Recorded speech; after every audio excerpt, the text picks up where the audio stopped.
they're back with Katawa Shoujo after a several day break, and it's new and improved with a decent microphone now. So yeah, that's pretty exciting. Well, let's pick up where we left off with Isao in the art club, to my knowledge. There's a solemn and unbelievably awkward silence after he finishes reciting the short fragment. Nobody dares speak a word. Nomiya clears his throat again. To be an artist is to see the world in a grain of sand. You see, dear children, without art, there would not be much to live for in this world. It is a most profound thing.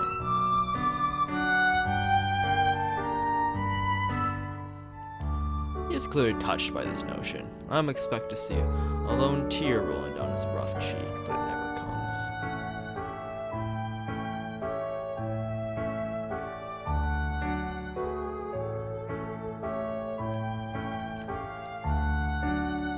I turned to Rin and whispered to her. So, how is this a circle discussion?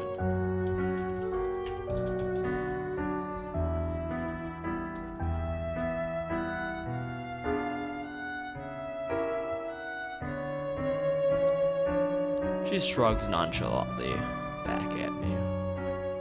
The previous ones were the same. To his credit, Nomiya does try to get some debate going, but the club seems reluctant to reply. I feel a bit guilty about opening my mouth. Maybe we would have been spared from this.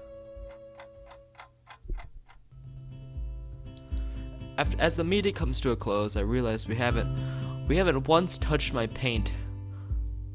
We haven't once touched my paint or any pens today, and I feel somewhat disappointed. Nomiya suddenly appears next to us. He seems to be fired up from that speech he delivered. His cologne smells musky and saccharine at the same time, giving me an instant headache even though I'm not sensitive to perfumes. He's looking at Rin like a hungry wolf. Tezuka, you remember Mr. Sainonji who visited us at the festival? I think so. I'm going to tell you something amazing. The thing is, she's a very well-known galleryist around here. It turns out I might be able to get her to consider having some of your works put on display. He ends the sentence with a dramatic gesture. It seems he's expecting Rin to show some sort of joyous, shocked reaction at such grand news, but she just stares at him blankly. We turn forward to turn the music up slightly, I think.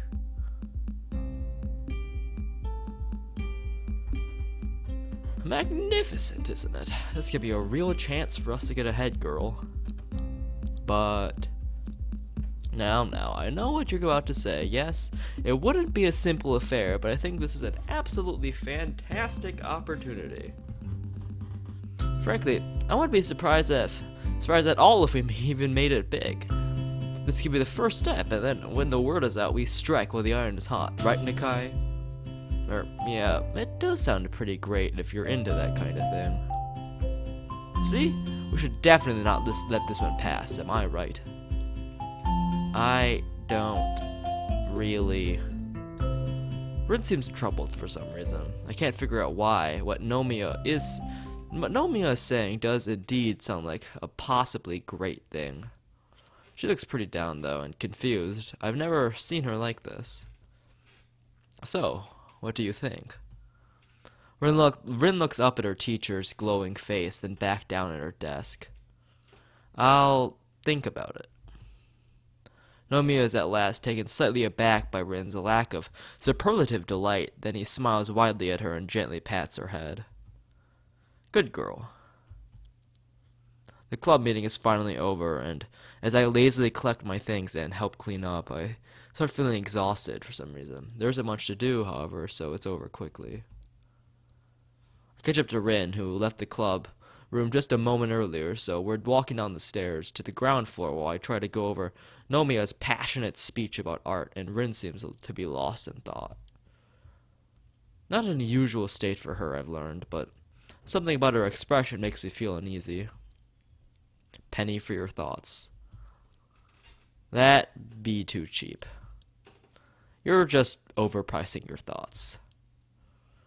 I wouldn't be able to sell them anyway. I'm not sure what I'm thinking yet. That'd be fraud too, like stealing candy from a baby. That's theft, not fraud. I have to think about what I think. That's very, very deep there, Rin. Deeper than a 5-foot hole. Is this about what the teacher said, getting your work put on display and all that? She doesn't answer, but stops in her tracks as we reach the lobby. We're the only people around, so it's very quiet. Footsteps echo from a few floors up as someone hurries along a hallway. Oh, I wonder who it could be. I think I'm going somewhere else. I think she is really troubled. Want company? I can't promise much help of thinking, but it's not like I have much else to do. I'm supposed to do some light exercise. If you like. Rin leads me outside to the wall behind the dormitories. There's a small black gate there, made from the same wrought iron as the main gate. It leads to the shadowy woodland park behind the school. The gate is rusty, as if it hasn't seen much use. However, it sits open, so we pass through. It's not forbidden for students to leave the grounds, but somehow I feel a little bit uneasy.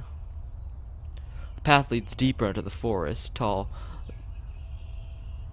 botanist plant and maple trees rustle in the wind, their canopies creating patches of chill air hanging in the places where the shadows fall. The forest smells strongly of earth. I feel almost cold, even though the midsummer day is hot as ever. Rin trudges ahead like a sleepwalker, sure-footed, but with no apparent destination in mind. Her thoughts seem to be somewhere else. I fall a few steps behind, taking much more care to watch where my feet land. The path follows the land uphill at a low angle, sometimes making little detours downhill before climbing back upward. The muted brown and gray trunks line the path on both sides, peppered with ferns and other undergrowth.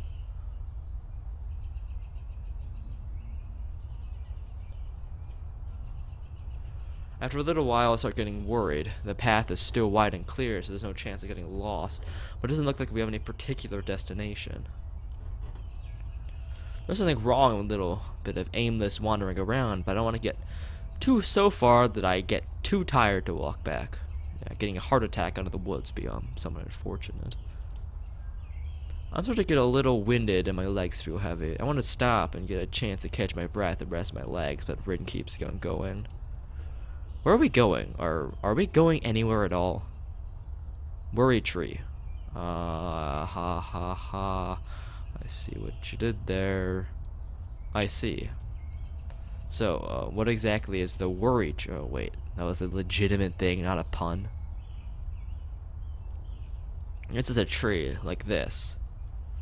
She stops in front of a particularly large maple that might or might not be the worry tree. Its lush green leaves sway slightly in the breeze, pulling through the small clearing we entered. I guessed as much. There are people who believe that you must come here to wallow in misery. If you are miserable, only by people, I mean me, and the tree isn't really called anything. So, if you're miserable, you talk to a tree about it? No? What? You can't talk to trees. What do you think I am? Crazy? No, I didn't mean it like that. Or maybe you talk to trees. I'm sorry, I didn't mean to say that you're crazy, even though you probably are if you talk to trees. Maybe like you had too many mushrooms. I wouldn't recommend it in either case. People will think you're a weird person. No, just forget it. She looks mildly confused, which I don't blame her at all. She tilts her head a little to the side, expression melting back to her usual one.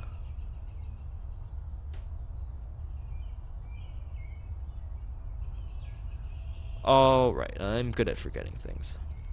So, why are we here? Are you miserable then?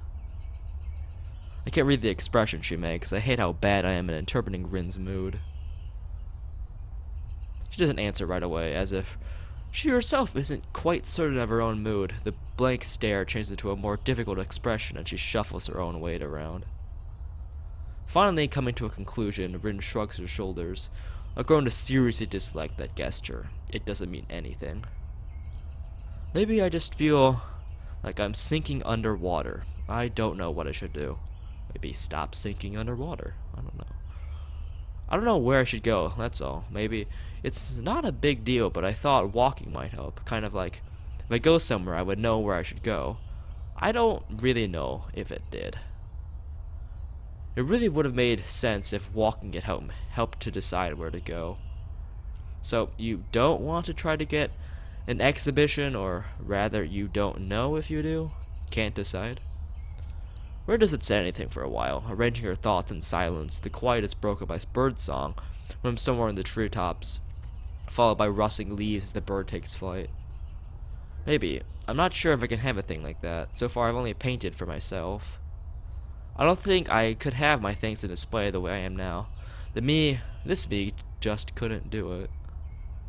Her reason sounds like a weak excuse. I had to make my trademark frown, but she doesn't even notice it. I don't get it. The teacher certainly thinks you could. I don't think he'd suggest it otherwise. Sounds like he's calling in favors from his friends, too. I know, he's really done a lot for me, but this might be too much. Becoming someone who can do it might be pretty hard. Maybe I couldn't do it at all. He can't do it for me, and if I let him try, I just sink deeper and deeper. Rin stands in front of the large maple and turns away from me. I want to close a few feet of distance between us. I don't know. My irritation is suddenly gone, and I start feeling sympathetic to her. I know exactly how you feel. Well, maybe I don't, but still. I think I haven't felt like I was actually in control of my own life this whole year. I'm just helplessly going along with the flow. Like, coming here to this school, I didn't really choose it myself, and I certainly didn't choose this time of my life to learn that I have this condition. I still can't casually say a word aloud. Can't say the word out loud. Yeah, it's exactly like being underwater. Like, I can't even breathe. Ren turns to face me again, a sad expression on her face. That's why you look so sad all the time. I don't want to look sad to you. Do I look to you like you look to me? I don't look sad all the time. I just don't know what I should be feeling. What kind of face I should be making. Me neither. Do I look sad now? Not really. You look like you always do. I think. But I'm sinking. I try to float up like a rubber duck, quack quack, all yellow and creepy. I had to think about a few seconds about which direction I should pursue in this conversation. Then I realized that it doesn't matter. You think rubber ducks are creepy? You don't?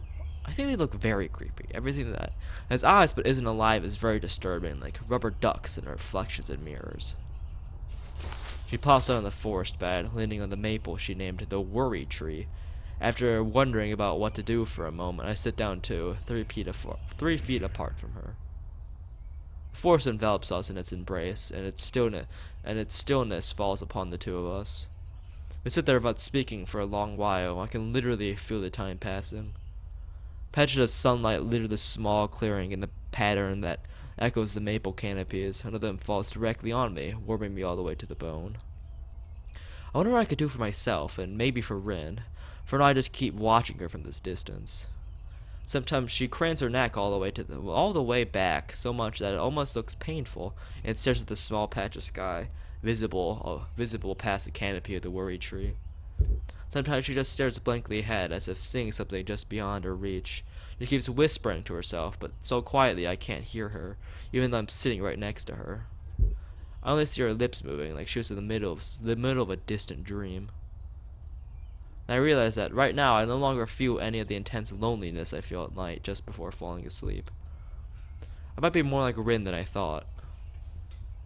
I can either give up and stay submerged on the weight of all the crap in my life, or try to change myself for the better. Oh. Her decision is different, yet the same. And unlike her, I know for sure that I can't stay like this forever. I have to change. Huh. I don't remember this choice making a difference, but it's still probably worth it to quickly check it out.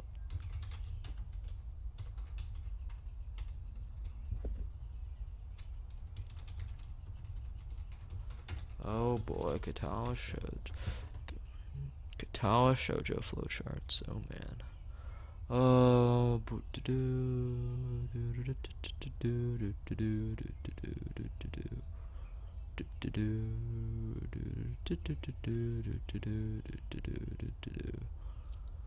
Actually, so basically, if you do like Rin, like it, in the long run, the choice doesn't actually matter. But depending on which choice you make, it slightly alters the next scene.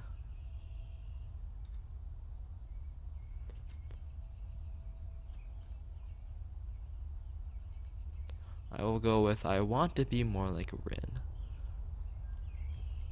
Rin could probably do it, even though she seems to doubt herself. I have no doubts about her strength. She could do it, even if she can't. Makes us feel a little bit better too, and I lean back against the tree, breathing out deeply as if for the first time in a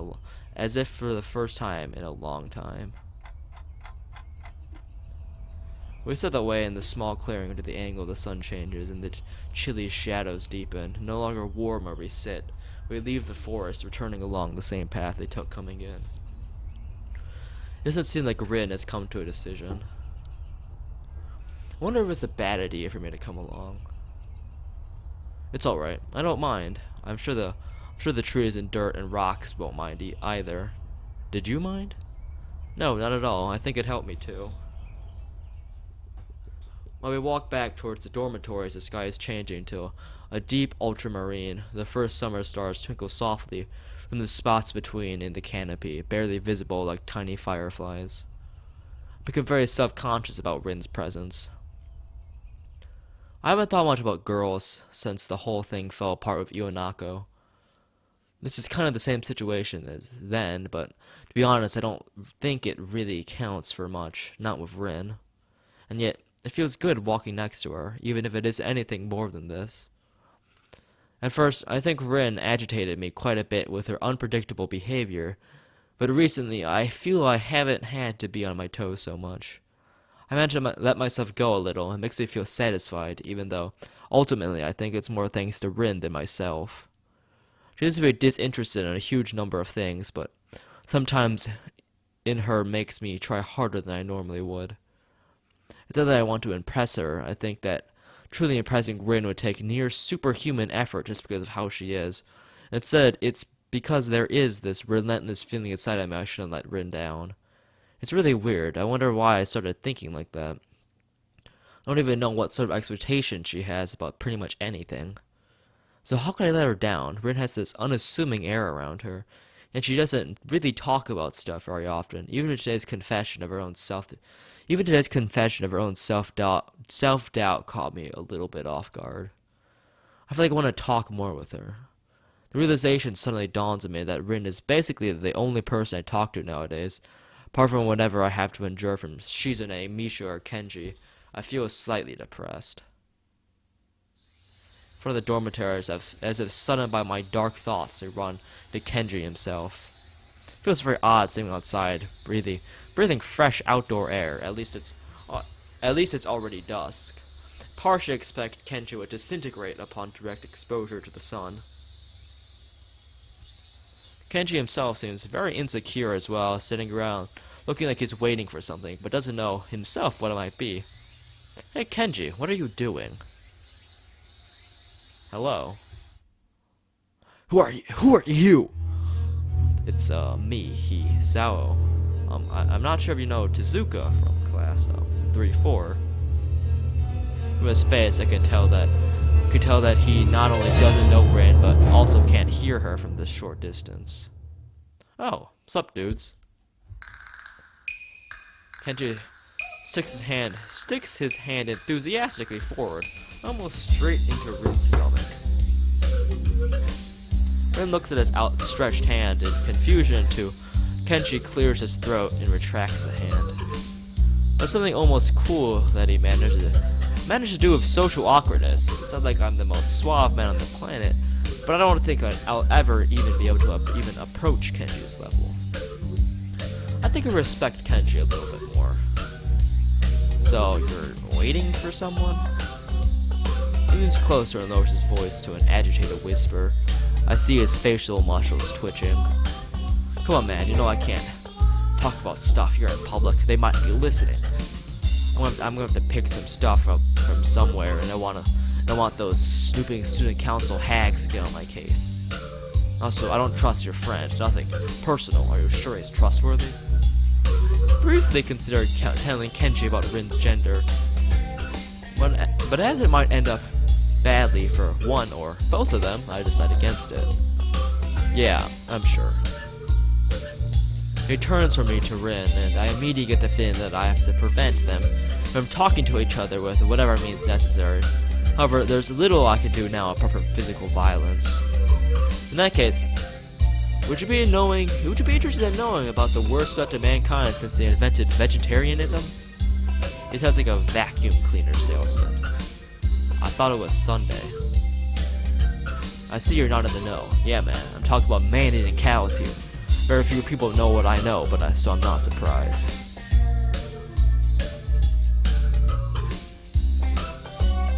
We can't talk here, but if you'd like a pan flip, come to my room after curfew on Mondays and Wednesdays. Man-eating cow is actually like a thing. I guess mad cow disease. He suddenly reaches into his pocket and draws out a ballpoint pen and what looks like a convenience store receipt. Kenji furiously scribbles on the scrap of paper, then thrusts it toward Rin. Here's the password. Memorize it, and then eradicate any trace of this document. Eat it, burn it, dissolve it. Eat it, burn it, dissolve it in acid, whatever. Take the receipt from Kenji as Rin is able to do so and glance at it. There's indeed a receipt, apparently for two rice balls and 5 boxes of matches. I hope he is not planning to burn anything down. On the other side is written just one word. Honey Muffin. In all capital letters. Show it to Rin too, but she shows no reaction. Thank you. Yo, Isao, you still in that club? The Club of Dark Artists? Fine art. Anyway, yeah. Just had a meeting today. Still got your wits about you. No shady mind tricks going on. Nothing personal, man, but I had to be on top of things. Can't get caught my pants down. Speaking of which, if you really take showers a bit later, gotta respect that personal space. Nothing personal. Kenji looks around as if he heard something, then straightens his jacket. Okay, I gotta scoot now before it gets too late. Later, dudes. Good luck. Kenji takes up rapidly towards the main gate. Rin looks after him, frowning. We watch after Kenji's diminishing figure in silence. What's wrong with him? Technically speaking, I think he's legally blind. Oh, I see. Alright, that concludes another day of Katawa Shoujo.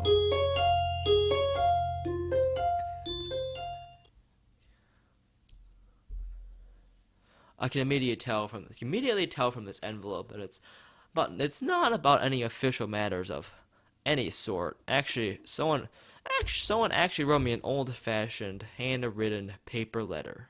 Oh boy, the Iwanako letter for the basically the one part that all routes have in common is that at one point Hisao will get a letter from Iwanako, and I believe the text is the same in all of them. Who bothers doing something like that in this day and age, anyway? Yet, as unlikely as the prospect of receiving one sounds, there's definitely a letter lying on my desk. Oh, we don't know it's Iwanako's, but minor spoiler, I guess. The classes for the day are over, still feeling pretty full from the big lunch that I had unexpectedly eaten at the cafeteria. I returned to my dorm, planning on finishing my homework and probably skipping dinner, or at least just eating light. I feel like I need to eat less than I used to. Maybe I don't use as much energy now that I don't do much beyond reading. However, the letter on my desk has naturally caught my interest. It's the first piece of mail I ever received here at Yamaku, so it feels special even if it wasn't something as rare as a handwritten letter. What causes me even more trepidation is the name of the sender, written neatly on the back of the envelope. Iwanako.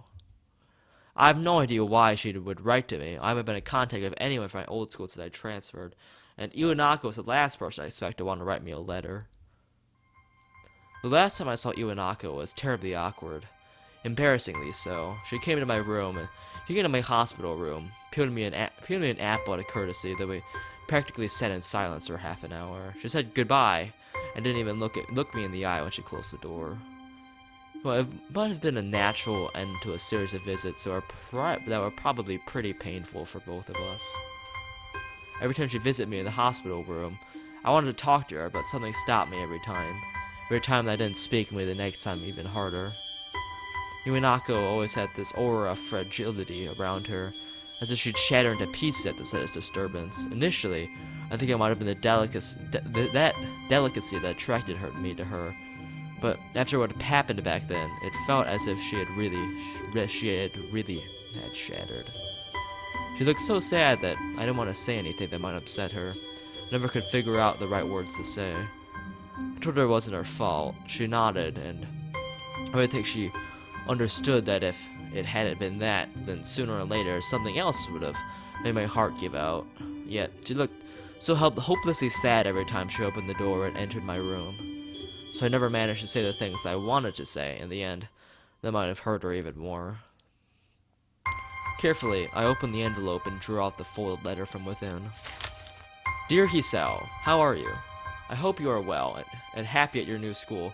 Everyone here misses you. Almost all of our second-year class got put together in class 3-1 for the final year, so we are pretty comfortable in the beginning of the year. I'm sure you would have been assigned to this class as well. The mood among third years seems to be very anxious about final exams, even though they are so far away. The teachers are badgering us about it all the time, even old Mr. Tachibana, who is, by the way, our homeroom teacher this year. Would you believe it? I was sure that he'd retire after our second year, but here he is, nagging everyone about studying for exams. I think things like that are the main reason why the mood among third years is so nervous. I must admit that I'm somehow losing confidence in myself as well, even though I've always fared reasonably well in exams.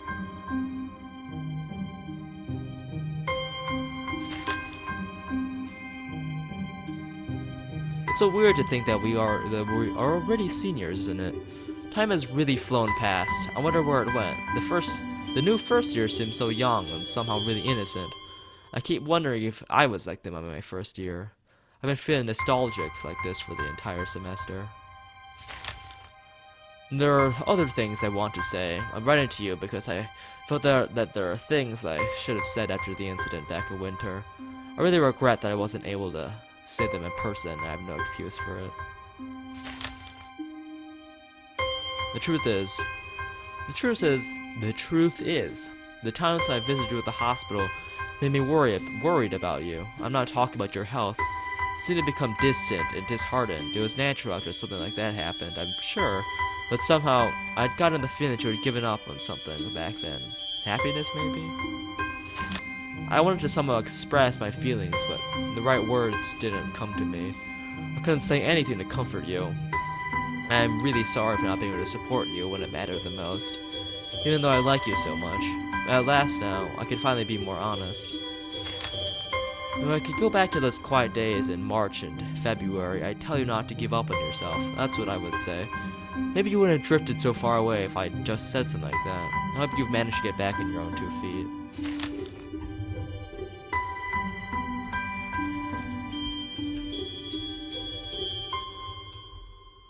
Now that the distance between us is also physical, it also feels more final.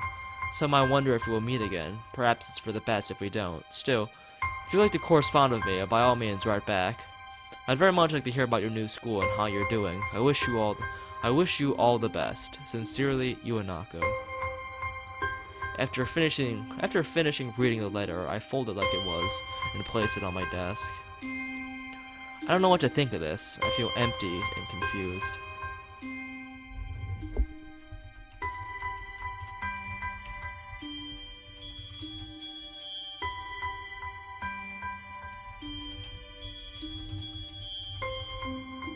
Why now, after all this time? Just yesterday I said I can't let myself stay like this, that I try to get on top of my own life. Reading this letter reminds me of what could have been. Of course, I wish that I didn't have to be here. I'd want to be in the same class with Iwanako again. Maybe we could talk every day now and go on dates. My life didn't go like that. I don't really need to be reminded of this. Iwanako needed to write this letter for her own sake. I'm glad for her that she could, but it would have been better if I hadn't read it. Of course, she is right. I thought of the same thing yesterday. I'd fallen into a pit of depression, and now I have to try to climb out.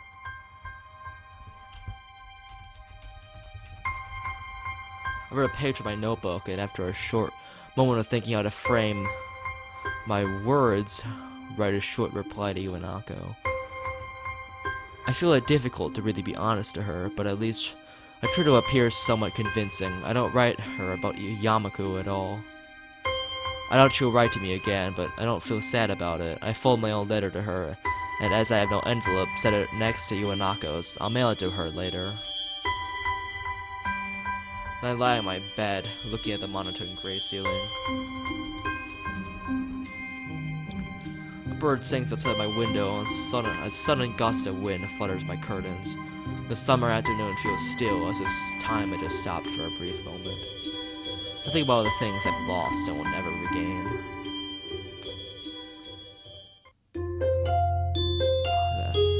The bed. His bed is disgusting. Well, I'm not really sure what you were expecting from a school for disabled people. Thus, the languid days of mid-June pass by.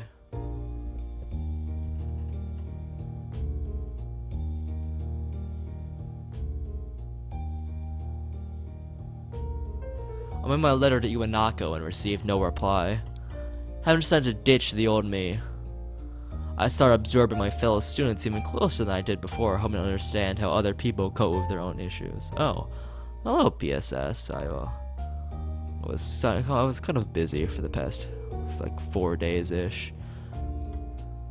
So that's why there was no stream for those days. I had some personal business to attend to. I started saying things I didn't before, and it makes me wonder if I've been wrong twice. Superficially, everyone is abnormal, yet so strikingly normal that it shocked me at first.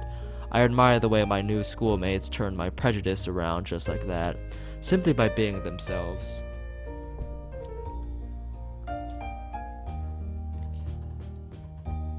Now that I've gotten used to it, I begin noticing other kinds of tones in the people surrounding me every day.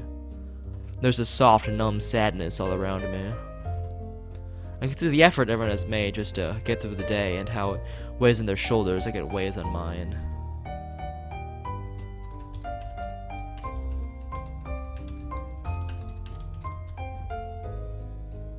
Even the brightest smile is slightly subdued, every outburst of annoyance is slightly dampened. It's subtle, but it's definitely there. I try to think what it means, what I can learn from others. I wonder if deep down everyone is lost as I am. Alright, so is there even one person in here who has truly found peace? I started to feel doubtful about myself once again. So, okay, so basically what happened was, yes, there's more deep discussions about art, and then he actually has a deep discussion about Brayden about finding his true self and stuff, and then you get Iwanako's letter, and then you get the Iwanako's letter, and now this is him reflecting on Iwanako's letter. I can't decide whether these people are happy, unhappy, or if they've just learned to cope and now live in an unfeeling limbo like I did all spring.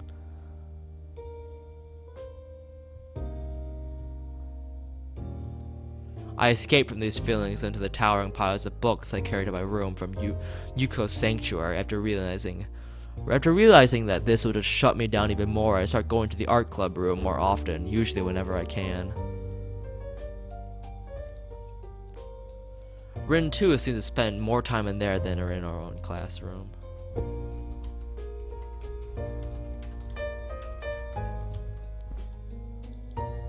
I've often seen her totter towards the door at the very end of our corridor. That wooden door in the room behind it smelling of paint and paper seemed to mean more to her than the rest of the world combined.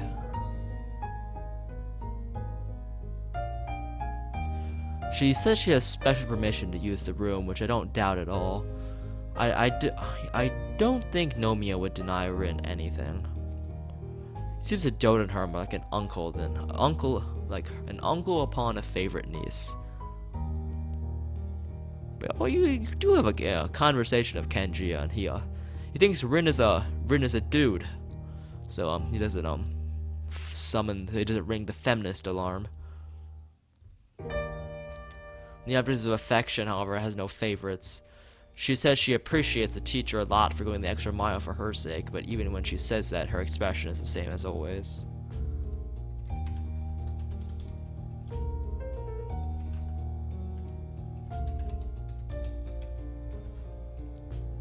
It's as if she was always talking about a particularly unremarkable rock that she saw the other day. I can't really figure out their relationship. Rin doesn't seem to let anyone close. I don't think even Emmy would say that she's crossed the gap that seems to separate Rin from the rest of the world. I don't understand it. She seems so indifferent, yet so passionate at the same time.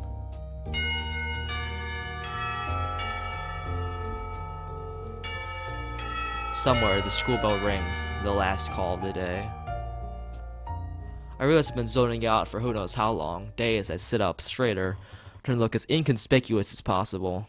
The pungent smell of linseed oil and turpentine mix in my nostrils. I draw a deep breath. I feel drowsy and lightheaded. It's already this late, and a few club members left early. So it's just me, Rin, the teacher, and two other girls who are also about to leave.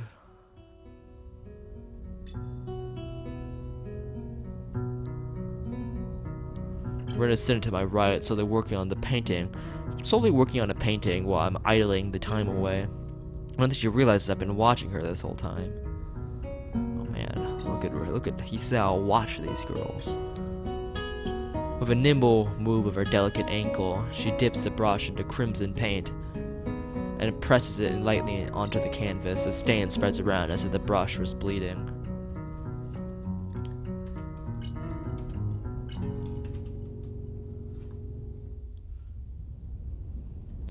Her progress has slowed down to a crawl, but by now I've learned that this is dangerous for her technique, as the paint must not be allowed to dry before she's finished.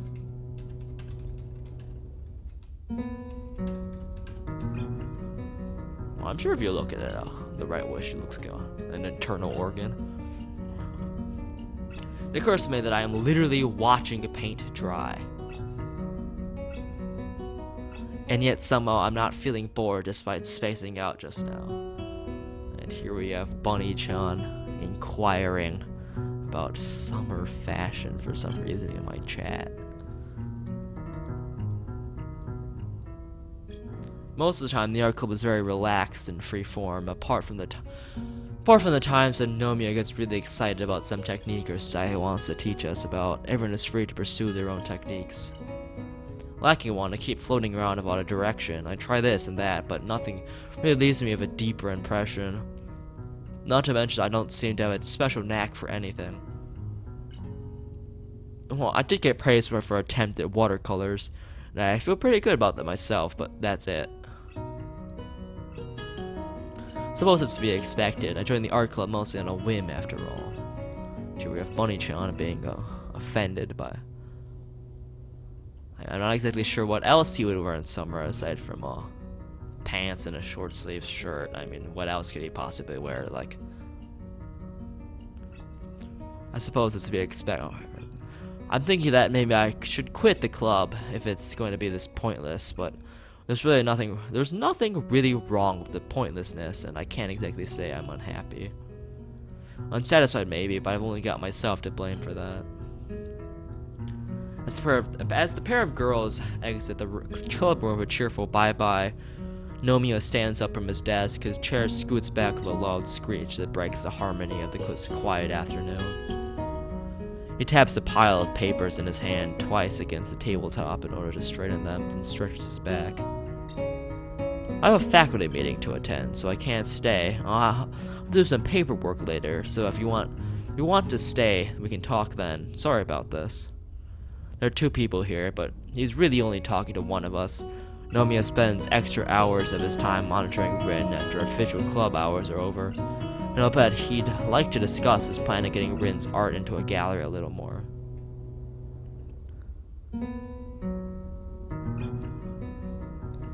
That's alright. I think I'll probably be here, but it's not a big deal if I'm not. I don't really have much going on now.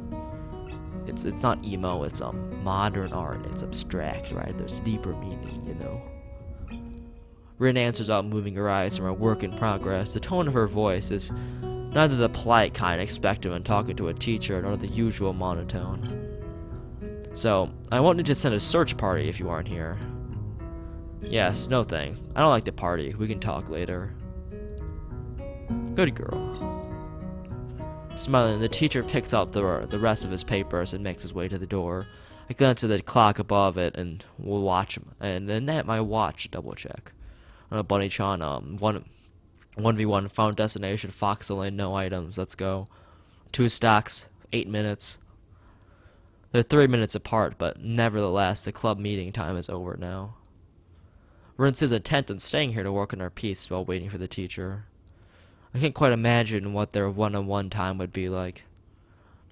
Would they actually discuss anything? Rin is always so subdued in what she says, and when she does say something, it's difficult to understand what she's talking about. Maybe Nomiya just talks endlessly like he does at club meetings, letting Rin absorb what she will from his finite will of art knowledge, like a sunflower turning to face the glowing sun. Do you mind if I stay? I thought maybe I'll give watercolors another try. No, modern art. Modern art is basically you slap some lines on a canvas, and then it's art.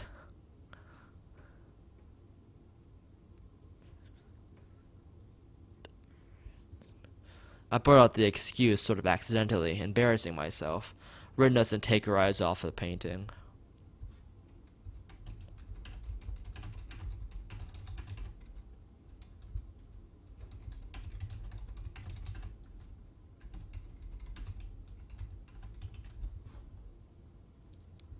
Okay. I shift around in my chair, then get to fetching a cup of water, brushes, and colors from some paper. The sound of my footsteps invades the still afternoon air. Before starting, I try to recall what the teacher told us, an important philosophy of the medium. Working of watercolors means more working of water than working of color. Try to keep that in mind and dip my tiny sable brush into the water. I'm mixing yellow and blue, trying to capture the sunlit treetops outside of the window. The sun is so low, so the yellows are more pronounced and everything looks darker.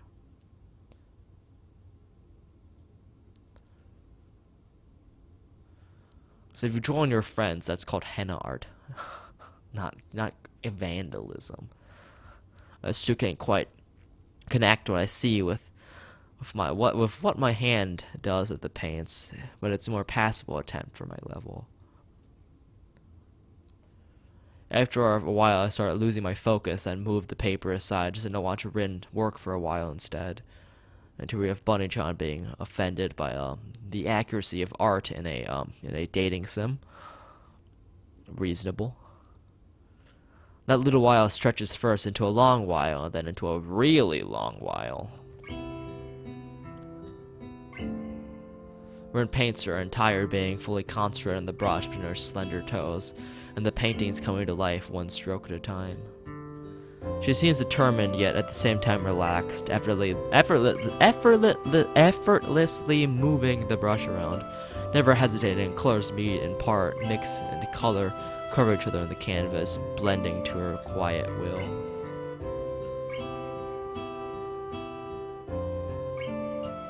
I don't know anything about composition and structure or any of that stuff, but I really like Rin's painting. I like how she looks when she paints. Yes, modern art is scary. Yes, PSS. Modern art is very scary. I don't understand modern art. I don't think anybody actually understands modern art, but whatever. As usual, the silence between us compels me to speak rather than merely wait for it to open up. She might end up saying nothing at all.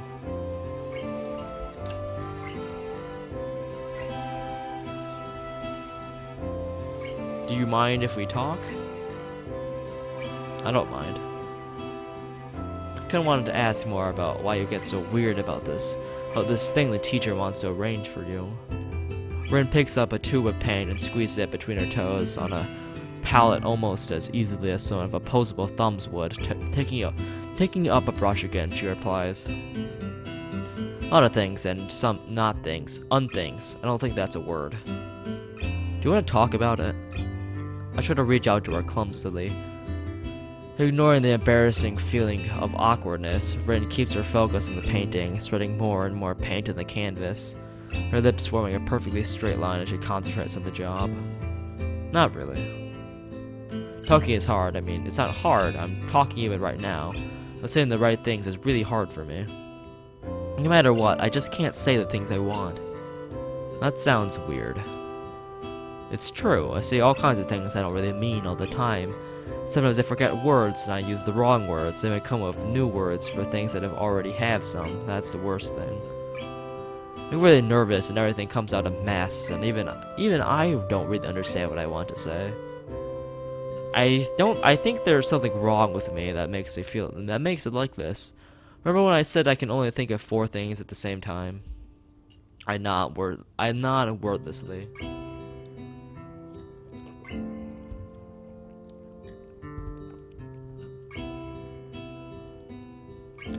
It's not really 4, I mean, it is 4, but everything else is also there, kind of in the background, like being at an amusement park and a beehive at the same time.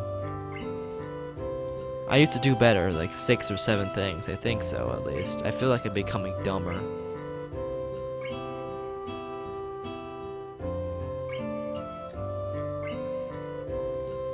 I think everyone has times where they feel like they can't say the right things. You see, when an artist has a feel for the art he paints, it's so. What do you think of tree? What do you think of? Is this like a reference I'm not getting? But it's there all the time, stronger and deeper. Yeah, deeper's a good word. I like that word. Deeper. Oh boy, deeper. It's that feeling of being underwater. Maybe it's just art. The more I paint, the more words I forget. Maybe at some point I'll forget how to speak completely. I think I'm slowly forgetting everything. Do you remember what you thought about 3 or 4 years ago? I don't. A long pause ensues, during which time seems to bend around itself, almost tying itself into a knot. I don't think I've ever heard Rin talk this so earnestly and for so long about anything else before. It's like I'm fading away from the world. Rin's foot has stopped its work on the canvas, and she is staring at her painting, unmoving, as if gazing at some faraway horizon. Sunlight briefly glints in the corner of her onyx eye as something floats up into the top layer of Rin's being. She lets out a long breath. Then she blinks and it's gone. Paintings stay behind. When I look at my old things, I remember what I was thinking back when I made them. Man, like, why don't they play Rin's theme? Like, that's some sick music. I guess they're the proof of my existence. She used the exact same words Nomiya used when he spoke to us of the nature of art. I don't think Rin was paying any attention back then. I wonder if she was listening or whether she had heard the same passionate speech from Nomiya before. Either way, I feel overwhelmed. Boy, you are complicated. I would have taken up writing a diary. Her eyes quickly flicker to my direction, then back to the painting, but she doesn't pick up the brush anymore. It's a great idea. Why didn't I think of it like that? You know, I guess you could say Rin's compensating for a lack of arms. Are you being sarcastic? What's sarcasm? I don't call her on for a joke if it is one. Right at that moment, Nomiya returns from his meeting. He waves to us at a very melodramatic hello, mildly surprised to see me. He along with his pet student. Walking with a boisterous gait to his desk, he drops his papers on it. Picks up a handkerchief and cleans his glasses with incredibly meticulous care before walking over to us. Before he's within earshot of us, Rin says something to me in a quick, quiet voice. Change is the scariest thing in the world to me. And I seriously don't know if I want to change into a person who could do the thing that the teacher wants me to do. I don't know if I could I don't know if I could, even if I wanted to. Hello again. Hello. What's going on? He smiles a little bit sheepishly, looking at both of us with an uninhibited interest. Nothing. We were just talking about the thing. That thing of your acquaintance in the gallery for Rin's work, sort of. Oh, any decisions? I look at Rin, who's trying to arrange the bothered expression on her face into something else. Anyway, I don't think I have much else to say other than you should go for it. Okay. Another choice. I don't think this one matters either. Yeah, it really doesn't matter. It all leads to the same. All needs the same convergence. It actually makes zero difference. So our choices here are, because it would be exciting, you'd be wasting your talents otherwise. It isn't like you at all to hesitate like this. You know, these are some nice choices we got here.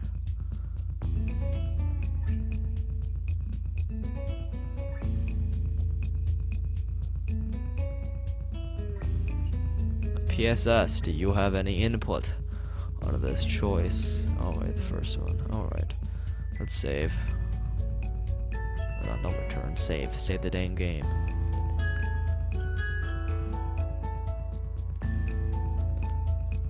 Because it would be exciting. I don't think it would be exciting. That'd be wild about something like this.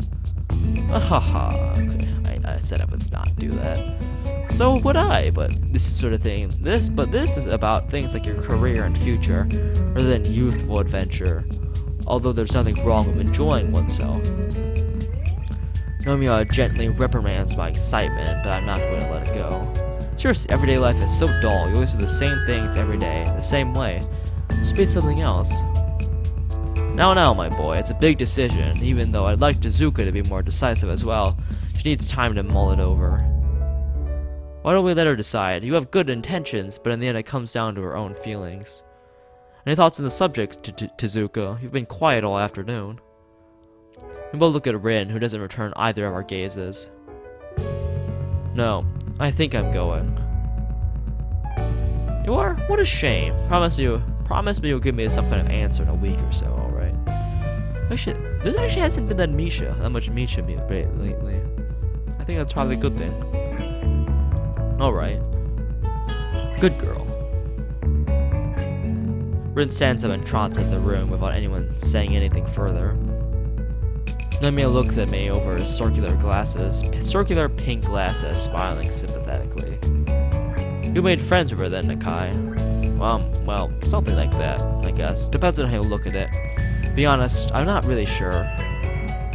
It's more like me and Rin just tend to hang around each other regularly, talking or not about something that's more often resembles some twisted mockery of philosophy rather than normal everyday things that friends chat about.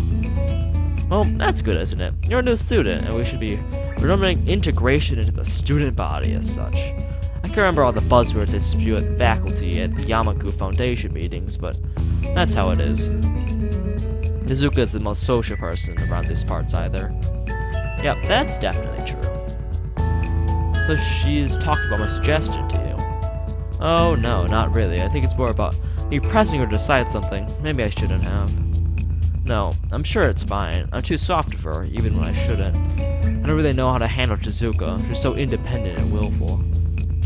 I wonder if this is what every old geezer of an art teacher got his hand on a young fury prodigy felt like. He looks ironically up to himself a little bit, turning to face Rin's latest work, which she left drying on the easel.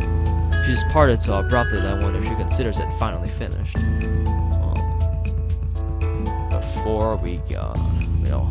Before we get to admire Rin's new art, I think I will end off the stream for tonight.